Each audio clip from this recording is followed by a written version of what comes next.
Thank you for purchasing the power pipe. Keep in mind, the power pipe has been pressure tested to over 160 psi to ensure there are no leaks.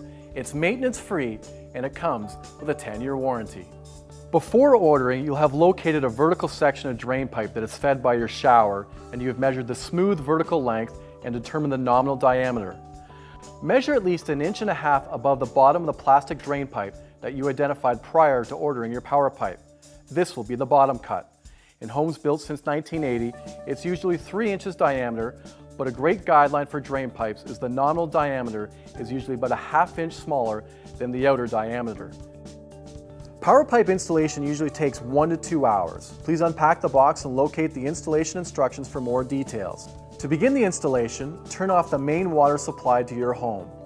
It's a good idea to flush all your toilets once the water is off to avoid any accidental flushing.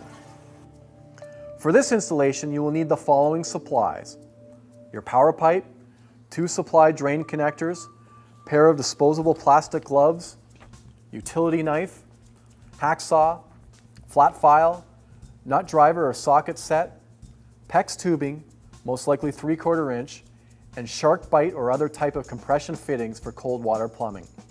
Remember, it is imperative that the power pipe be installed vertical to ensure maximum efficiency. Measure at least 1.5 inches above the bottom of the plastic drain pipe. This will be the bottom cut. Now measure and mark the length of your power pipe along the drain stack starting from the bottom cut. This second marking will be the top cut. Using a hacksaw or a reciprocating saw, make cuts at the bottom cut and top cut markings. Ensure that your cuts are square to the drain stack. Remove this drain pipe section. At this point, it is important to remove any rough edges from the drain stack cuts. The power pipe works best with smooth, even joints between your drain stack and its inner drain pipe.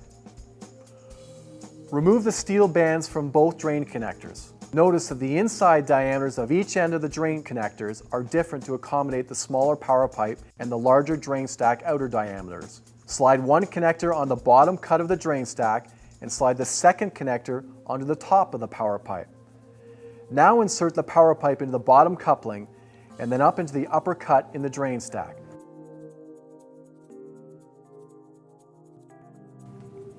Put both steel bands back to their connectors and then tighten all connections. You are now halfway done. It's time to plumb your cold water supply. Locate your cold water supply pipe and cut into it after either the shutoff valve and before any tees, or cut after the water softener. It will be necessary to drain all water before final assembly can be made. To connect the freshwater lines, I recommend these push fittings. The Shark Bite brand works great and is available at Home Depot stores.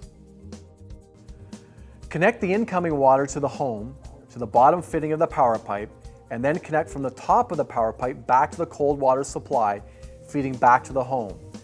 It is extremely important to ensure that your cold water connections are done in the proper order.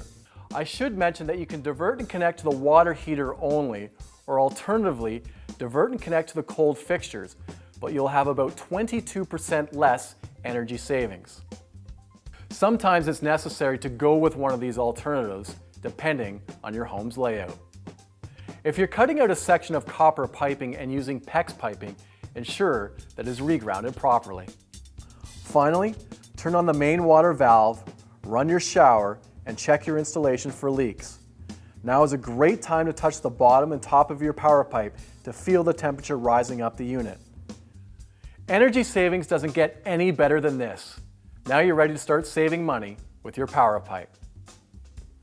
Feel free to call us at 877-606-5559 should you have any questions.